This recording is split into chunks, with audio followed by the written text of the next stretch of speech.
नमस्कार साथियों, मैं हूं अशोक वर्मा। आप देख रहे हैं टीवी 20 न्यूज।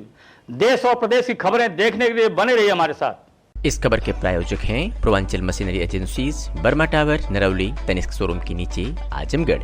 प्रोप्राइटर हैं अशोक वर्मा और मोबाइल नंबर है 9415207728।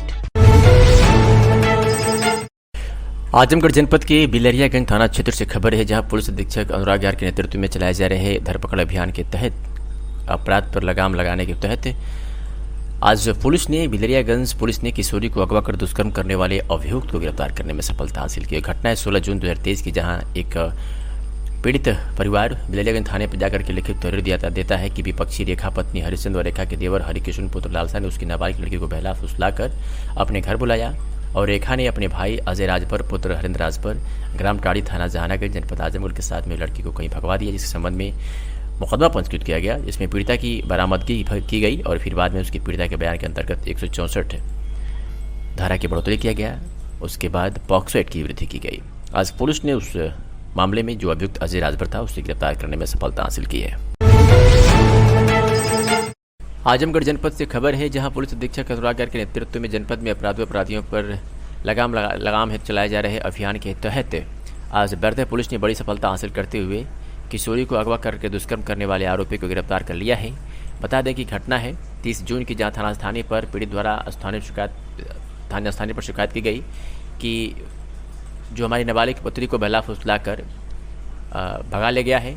और इस मामले में मुकेश पुत्र जिलेदार ताकि चोरसंड थाना गौरा बादशाहपुर जिला जौनपुर पंजीकृत किया गया और मुखबिर की सूचना पर पीड़िता को बिजली तिराई से बरामद कर लिया गया। पीड़ित के बयान के आधार पर मेडिकल रिपोर्ट के अवलोकन आधार मुकदमा में धारा 376 की बढ़ोतरी की गई और पुलिस ने आज उसे गिरफ्तार करने में सफलता हासिल की है।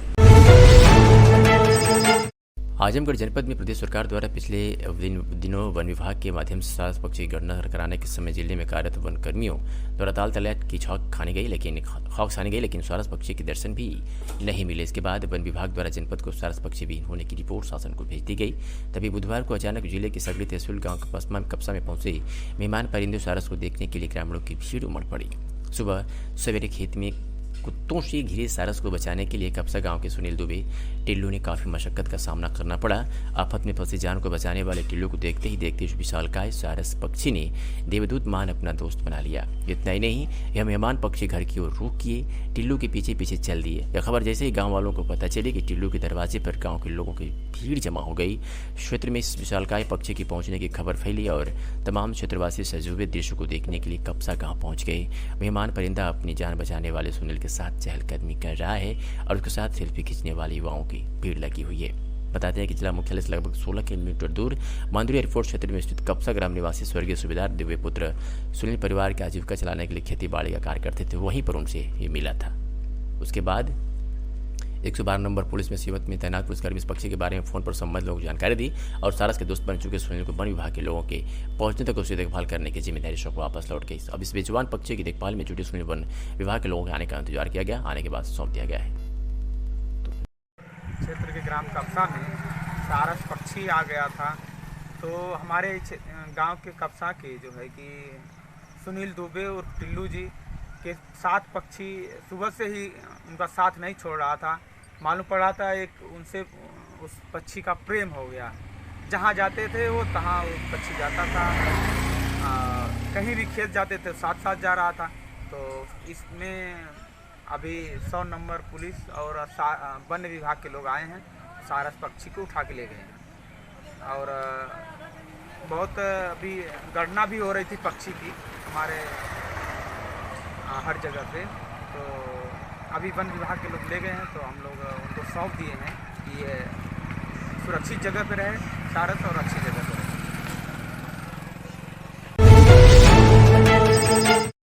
आजमगढ़ जनपद की मुबारकपुर पुलिस को बड़ी सफलता हाथ लगी है। मुबारकपुर पुलिस ने गैंगस्टर के मुकदमे में वांछित 25,000 के इनामिया को गिरफ्तार किया है।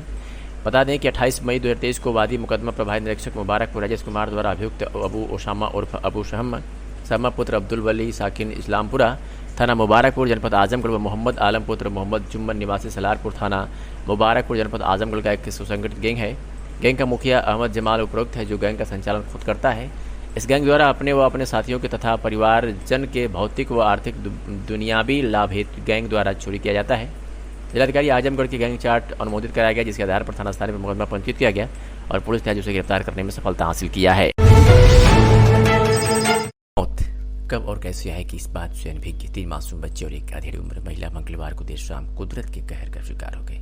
महीनगर थाना क्षेत्र के ग्राम पंचायत बरवा शाखा स्थित मोहम्मदपुर नियामतपुर में मंगलवार को पशुओं को चराने के अनुराग यादव, जिनकी उम्र 14 वर्ष है, और 10 वर्षीय शैलेश यादव और बब्बी 15 वर्षीय, अमित 13 वर्षीय और शशिकला 42 वर्षीय के गांव के पूर्व हिस्से में गए हुए थे। इसी बीच 4 बजे शाम को तेज बारिश के साथ आकाशीय बिजली कड़कने लगी।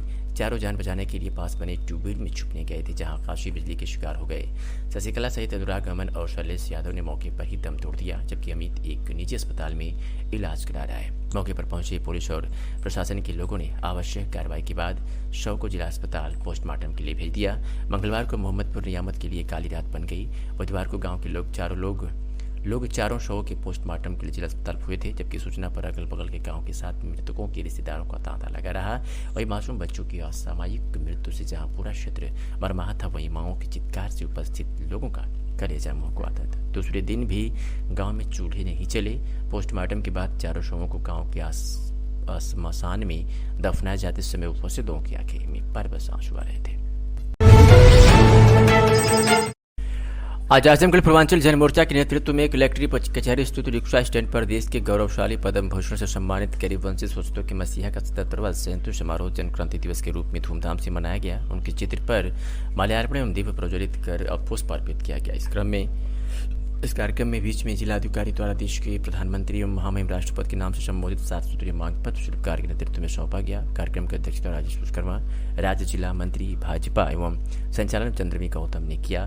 कार्यक्रम के मुख्य अतिथि मलिक मसूद, पूर्व मंत्री पूर्व विधायक ने पासवान सिंह के जीवन काल की चर्चा की और उनके मार्ग पर चलने का संकल्प दिलवाया। साथ ही साथ विशिष्ट अतिथि कर्ण भास्कर ने साथ प्रदेश उपाध्यक्ष भाजपा ने अपने संबोधन में जन जन के विकास के लिए निरंतर प्रयास करने वाले पासवान महानायक थे। समाज में उन्होंने हमेशा गरीबवंशी शोषितों के लिए त्याग और परिश्रम कर समाज में हमेशा न्याय की व्यवस्था कायम किया। मोहन जी, आज किस तरीके का कार्यक्रम आयोजित किया और क्या किसको सम्मानित किया कितने लोगों को? ये कार्यक्रम भारत के गौरवशाली कैबिनेट मंत्री पद्म भूषण सम्मानित गरीब वर्ग शोषितों के मसीहा स्वर्गीय रामविलास पासवान जी की जयंती समारोह 77वां आज हम लोग मनाए हैं। उनकी विचारधाराओं से समाज में अनेक परिवर्तन हुआ है, उनकी कुर्सियाँ उसका समापन हुआ है। दलित वंचित शोषितों को उनका अधिकार मिला। काल में कभी कोई जातिगत बात नहीं रही। समाज में हर वर्गों के लिए उन्होंने प्रयास किया है और इनका हम लोग इस कार्यक्रम का मुख्य उद्देश्य यही था कि रामविलास पासवान जी की जो नीतियाँ थी, जो उनके उद्देश्य जो विचार धाराएँ थी, वो आम जनमानस तक पहुँचे, आम जनता उसको जाने, आने वाली युवा पीढ़ी जाने और समाज में एक नई दिशा तय हो। जो जातिगत मतभेद है उसको दूर किया जाए, जाति को समाप्त किया जाए और समाज से नाता जोड़ने का काम किया जाएगा। और आज हमने जो सम्मानित करना हमारे कार्यक्रम के लिए कथित पूर्व मंत्री पूर्व विधायक मलिक मसूद साहब को हमने सम्मानित किया है इस अवसर पर, और प्रदेश उपाध्यक्ष भारतीय जनता पार्टी के भास्कर प्रसाद जी को और दूर संचार के जो है सदस्य रमेश चंद्र वर्मा जी को, पूर्व जनसंपर्क अधिकारी मुन्नू सिंह को और भाई जय राम प्रजापति को और उनके साथ आए हुए सभी लोगों को। क्या उद्देश्य है इस कार्यक्रम को करवाने का? कार्यक्रम का मूल उद्देश्य है कि जो रामविलास पासवान जी की सोच जो आम जनमानस में सामाजिक ताना बाना मजबूत हो, उसी उद्देश्य से उनकी विचारधाराओं को लेकर पूर्वांचल जन मोर्चा आगे बढ़ रही है। आगामी 2024 में ये पूर्वांचल जन मोर्चा लोकसभा का चुनाव 2 सीटों के मात्र आजमगढ़ में लड़ेगी। एक सदर लोकसभा पर स्वयं मैं प्रत्याशी रहूँगा और लालगंज से जो भी हमारे जाति से होंगे हमारे कार्यकर्ता पदाधिकारी को तय करेंगे। इसका उद्देश्य है कि सामाजिक ताना बाना जो राजनीतिक दल है, जो जातिगत मतभेद पैदा कर रहे हैं, जाति जमींदारों को नेता पैदा करके जगह जगह छोड़ रहे हैं, उनकी व्यवस्था को पाबंद लगाना इस मोर्चे का मुख्य उद्देश्य है। इसी कारण मैं अपने बारे विराम देता हूँ। जय भीम, जय।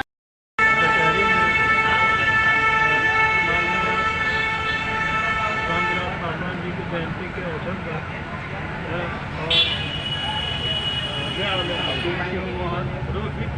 जी के आमंत्रण की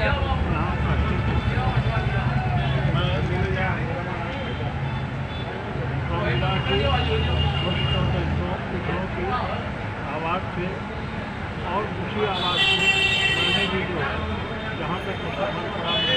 बुलंद करने की कोशिश की और उसी विचारधारा के अनुरूप मैंने अपना कार्य भी किया। यहाँ पर उपस्थित श्री भास्कर प्रसाद जी, माननीय मुन्नू सिंह जी और वर्मा जी, सभी को धन्यवाद देता हूँ। इस कार्यक्रम में उपस्थित हुए और इस कार्यक्रम के महत्व को बढ़ाया। धन्यवाद।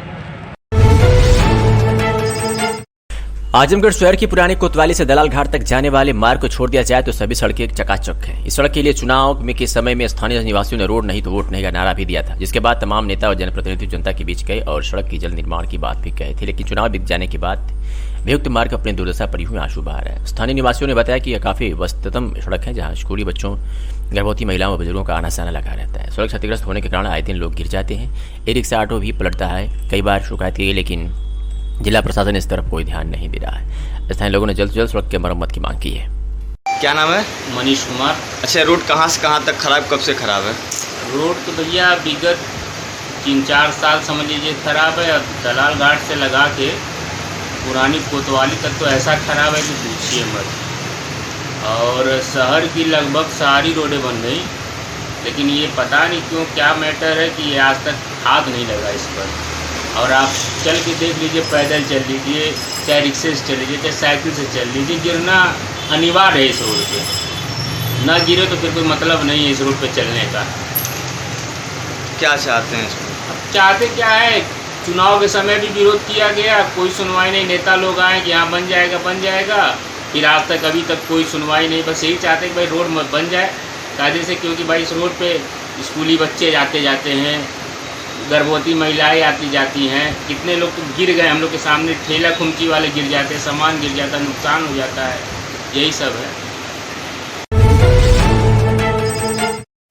निजामाबाद तहसील क्षेत्र के ग्राम शिवराजपुर विकासखंड तैबरपुर तमसा नदी पर बना पुल पर अगल बगल मिट्टी बारिश में बह जाने के कारण गांव में गाड़ियों का आवागमन बंद हो गया, जिसके कारण स्कूल की गाड़ियां नहीं जा पा रही और बच्चों को स्कूल में नहीं पहुंच सकते। अगर कोई बीमार भी है तो गांव में एम्बुलेंस या अन्य वाहन नहीं आ जा सकते हैं। गांव के दर्जनों परिवार के लोगों ने आज निजामाबाद तहसील में पहुंचकर उप जिलाधिकारी निजामाबाद को ज्ञापन देकर उक्त ग्राम में आवागमन बहाल करवाने में मदद की गुहार लगाई है। ज्ञापन देने वालों में दादिल अहमद, अखलाक अहमद, जमीर अजीद, आदिल आजमी, सजाद अहमद सुरार सहित तमाम लोग मौजूद थे।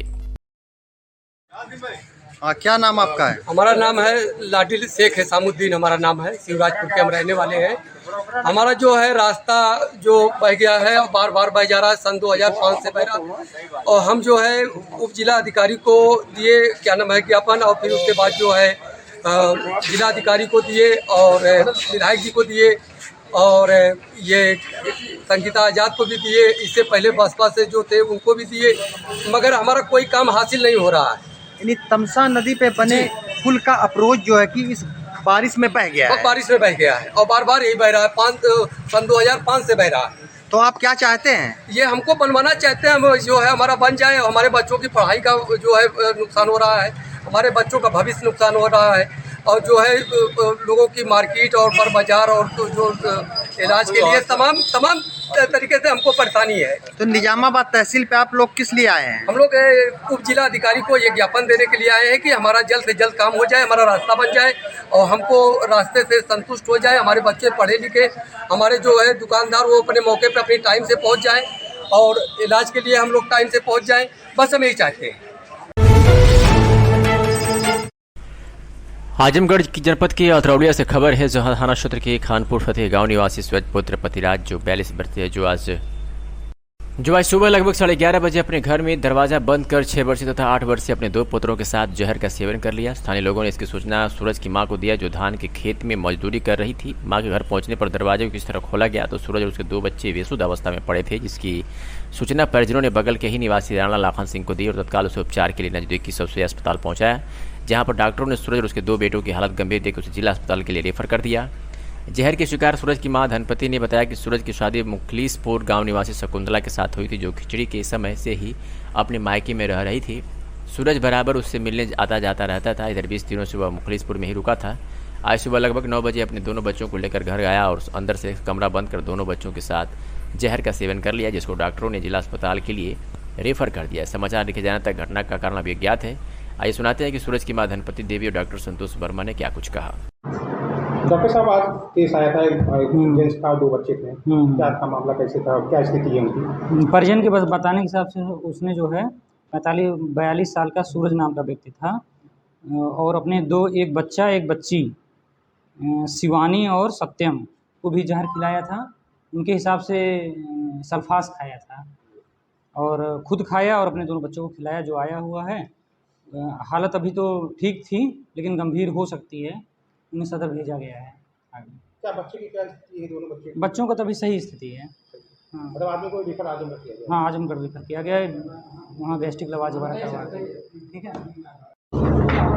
क्या नाम चाची आपका? धनपति। कहाँ घर है? खपुआ खान पते।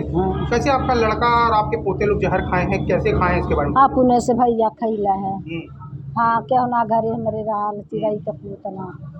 हाँ, आपको कब जानकारी हुई? हम बाद के आधा घंटा के बाद मालूम। कहाँ थी आपके तो? हाँ, हम जरा खारत रही है, दूसरे का मजदूरी करत रही है। तो लड़के नींद गाय के गई ना बोला के लई ना है बड़की माई, लड़कन को जहर खिया लेना भैया, अपनों खाए रहना। तब अनी स्कूले पर चिल्लनी, स्कूले पर तो सबके चिल्लनी बोलौनी, दरवाजा खुलल, गाय बंद था। हाँ, बंद कर दहले रहा आ लड़कन के तमन मुँह के धोवाई दहला। तब घर लेके सब आयल भाग के हमारे घरे चिड़ई का पूतना है। उनकी शादी हुई थी, कहाँ हुई थी? मुखलिसपुर। तो क्या उनकी पत्नी रहती है इनके साथ? नैहर में खिचड़ी पहले से गई है। जैसे बता रही है कई दिन पहले गए थे, अभी घर पे हाँ, गए थे। इहो 20 दिन से वहाँ रहा है। हाँ, कब लेके आए बच्चे को? अब 8-9 बजे के बाद लेके आए हैं। कल? आज। हाँ। तो क्यों खाए हैं, कुछ जानकारी है? अब हमें जानकारी ना भैया, कुछ ना जानकारी है। किसी से लड़ाई झगड़ा? ना, केहू से पत्नी ना। से लड़ाई झगड़ा? केहू से ना। पत्नी क्यों रहती थी वहाँ पे? ऐसा वहाँ तो नैहरे तो हम रहनी ना, हम यहाँ केहू से बात है ना भाई। जनवरी से रह रही हैं, क्यों रहती हैं? कुछ इन लोगों को ई लड़कवा के हुआ शुगर रहल, दवाई आजमगढ़ से लेके आई, 32 दिन भाग गई नैहरे। तो कहल कि मोरे भाई के बियाह भैया बियाह वाले रह तब अबो, तबो नहीं आइल गल हल बराते उराते। ओकरे बाद फिर गयल तो लड़कवा के दवाई आना आजमगढ़ चाउर बेच के, तब से वहीं रहल। तब फोन हम करौनी, कहनी कि कहाँ गए, ले कमाए गए कि कहाँ है, आपको ना पता है। तब फोन कर गए तो कुल कहनी कि भैया यहीं हम। तब सब समझा गया। तब फिर चौथे रोज यहीं आयल है, 1 बोरिया चावल बेचला है, फिर ससुररिया गया है। आजो ससुररिया से आल है तो 1 बोरिया गेहूँ बेचला है। मतलब कोई आपको जानकारी नहीं है? नहीं, केहू के ना मालूम। 4-5 महीने से आपकी पतो जो है हाँ नैहर है। और इस वक्त मध्य प्रदेश की सीढ़ी से बड़ी खबर आ रही है, जहां पेशाब कांड में बीजेपी विधायक के प्रतिनिधि प्रवेश शुक्ला के घर पर बुलडोजर चलाया गया है। तस्वीरें आपके सामने हैं। मध्य प्रदेश के सीधी में बीजेपी विधायक के प्रतिनिधि प्रवेश शुक्ला ने गरीब आदिवासी मजदूर के सर पर पेशाब किया था। वीडियो वायरल होने के बाद मुख्यमंत्री शिवराज सिंह चौहान ने एक्शन लिया और गिरफ्तारी कर घर पर बुलडोजर चलाने का निर्देश दिया, जिसके बाद तस्वीरें आपके सामने हैं। प्रवेश शुक्ला के घर पे बुलडोजर की कार्रवाई की गई है। सीधी में घटना हुई थी जिसमें एक शख्स पेशाब करता दिख रहा है। मानवता को उसने कलंकित किया है, घोर अमानवीय कृत्य किया है।